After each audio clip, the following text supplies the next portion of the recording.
今日要講嘅故事係聰明嘅鴨仔，由月亮媽媽主播，希望你鍾意啊！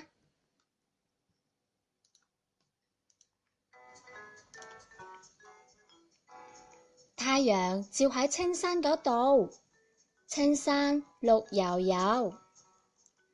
太陽照喺小河嗰度，河水亮晶晶。有隻鴨仔呢，喺屋企嗰度行咗出嚟。嗨，今日嘅天氣好好啊！我要去河邊嗰度玩水。冚一聲呢，鴨仔就跳咗入河嗰度啦。佢一陣呢就鑽入到水入邊，一陣呢又浮出水面噃。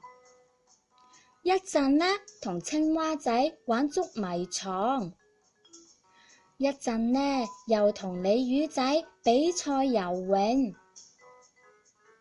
佢游啊玩啊，游啊玩啊，不知幾開心啊！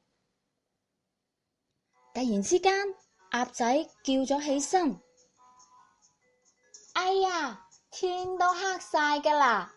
我要返屋企咯噃，青蛙仔、鯉魚仔，再見啦！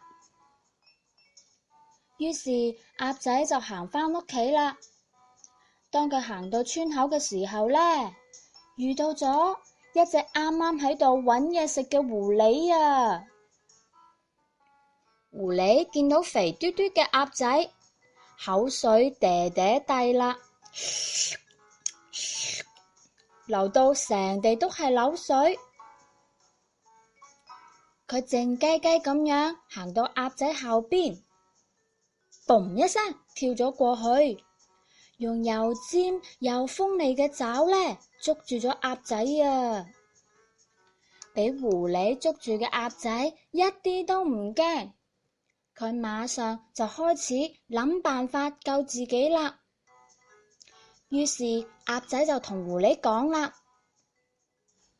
狐狸先生，我識得學狐狸叫㗎。狐狸聽到咗就笑佢啦：哼，我從嚟都未聽過鴨仔居然識得學我哋狐狸叫嘅，你咪呃我啦！係真㗎，狐狸先生。如果你唔信，你放開我先啦，我學俾你聽啊！好啦，狐狸得意咁講啦，反正你都逃唔出我嘅手掌心㗎啦。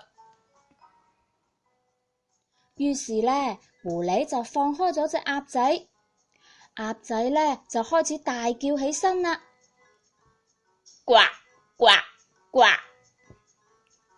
哈哈！狐狸聽到就笑啦。呢啲邊係狐狸嘅叫聲嚟㗎？分明就係你哋鴨仔嘅叫聲啦！我哋狐狸嘅叫聲係咁㗎。嗚！我識啦，我識啦！鴨仔又開始叫啦，呱呱呱！狐狸聽到又講啦，錯啦錯啦，我哋狐狸係咁樣叫㗎。佢都未講完，一隻大狼狗呢就聽到咗鴨仔嘅叫聲，佢馬上就喺村入邊跑咗出嚟，將狐狸捉住咗啦。原嚟呢，鴨仔知道大獵狗嘅耳仔呢係最靈嘅，聽到佢嘅叫聲，又聽到狐狸嘅叫聲呢，一定會馬上出嚟救佢㗎。而狐狸呢，最驚就係大狗㗎啦，佢見到大狗撲咗過嚟，嚇到馬上就抌低鴨仔，猛咁逃走啦。